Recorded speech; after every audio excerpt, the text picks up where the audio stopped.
Greetings, friends. Come over here, Boots. Let my dog settle. Lay down. Come on. Come on, lay down. Lay down. Greetings, friends. Tonight's talk is from the 7th chapter of the Dhammapada, and it's the chapter where the Buddha describes what an Arahant is. In very practical terms, an Arahant means a human being who has awakened through direct engagement with the Buddha's Dhamma, and specifically with the Eightfold Path. The previous chapter, where the Buddha describes fools and foolishness, a fool is someone who continually adapts, accommodates, and embellishes the Buddha's Dhamma to fit their own view. And so you'll notice in this sutta, the qualities of an awakened human being are all entirely practical. There's nothing magical, mystical about any of the Buddhist teachings, including his definition of what an awakened human being is within the framework of his Dhamma. It contrasts greatly with what most of modern Buddhism teaches as awakened human beings and the qualifications that an awakened, they don't even classify it as an awakened human being, as a Buddha would be.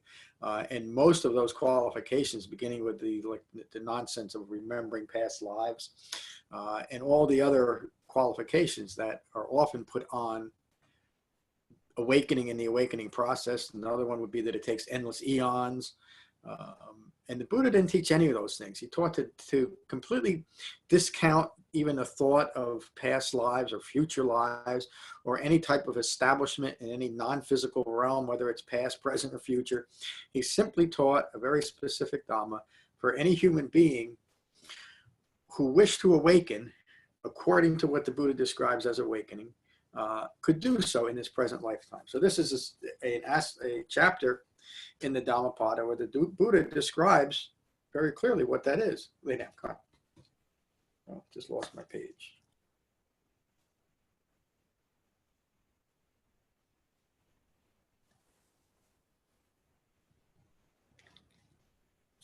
Lay down here, come on. Come on, come on, come on, come on.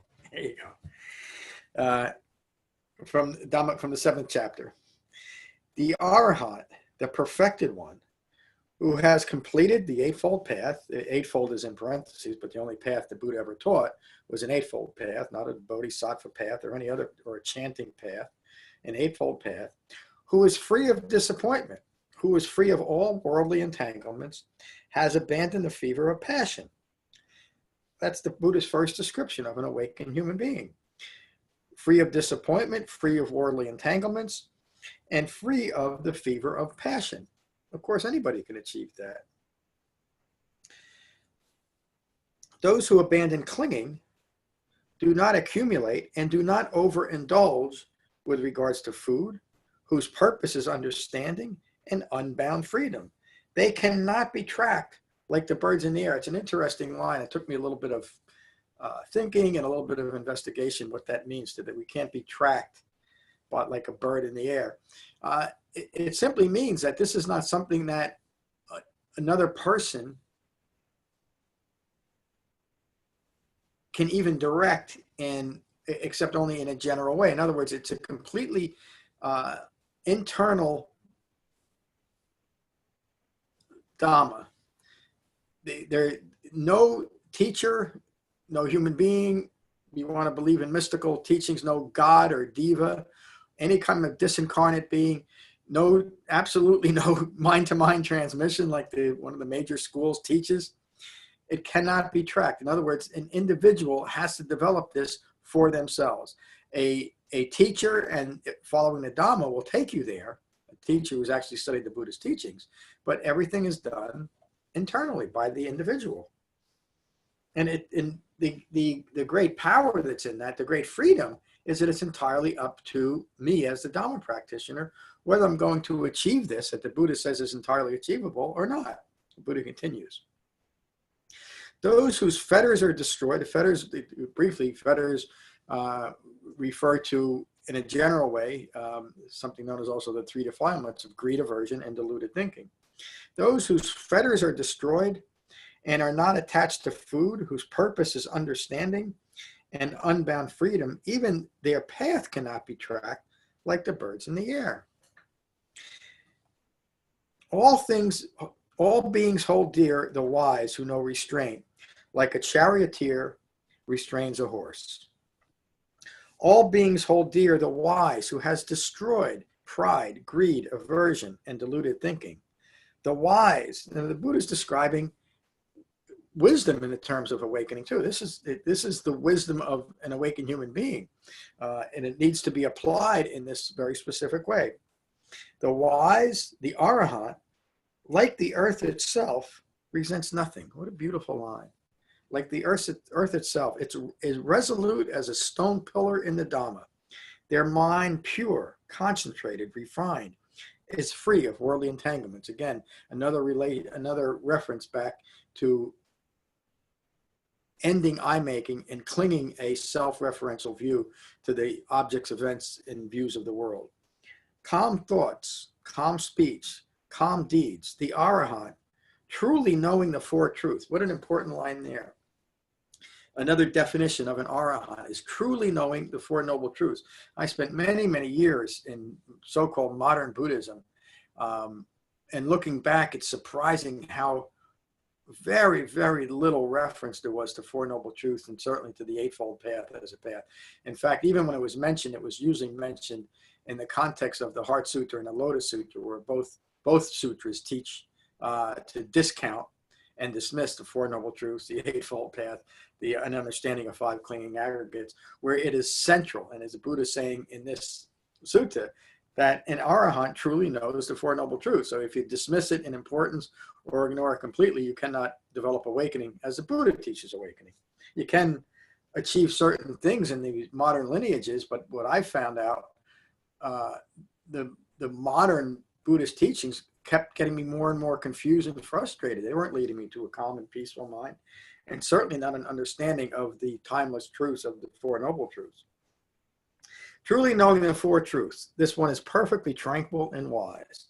The Arahant is free of blind faith and knows the end of karma. Think about how much modern Buddhist practitioners are practicing what they're practicing on completely blind faith, or because their friends and associates or charismatic teachers tell them to do something, when every human being knows that some of these things are just foolish and they can't possibly lead to anything of any practical benefit.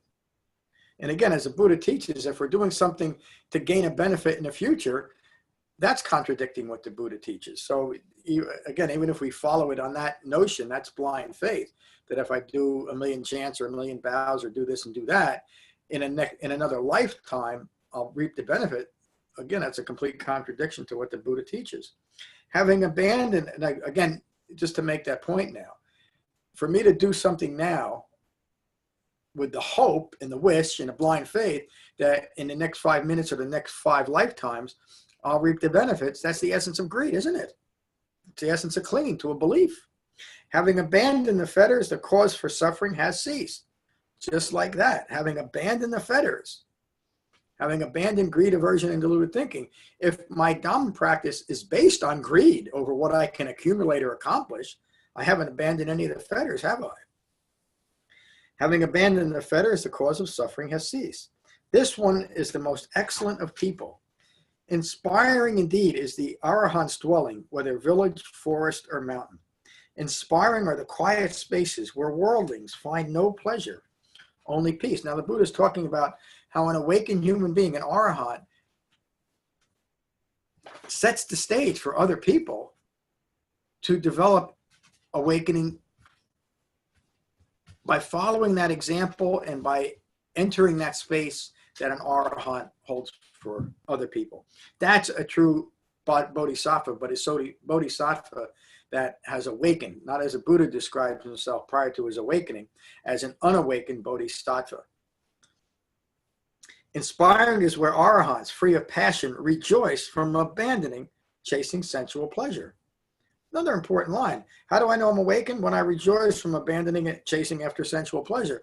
If I still notice that I have certain conditions on my life and certainly my Dhamma practice, again, it's just another aspect of craving and clinging. abandoning chasing after sensual pleasure. I thought that was the end. That's the end of this chapter. Again, the significance of this teaching, but the underlying theme of everything that the Buddha teaches is the entirely practical nature of it, and that any human being who wholeheartedly engages with the Buddha's Dhamma can and will awaken. Well, that's tonight's talk. I'll have chapter 9 on the Dhammapada next week, and if you find benefit from these talks, please consider a donation at becoming-buddha.com. Thank you. Peace.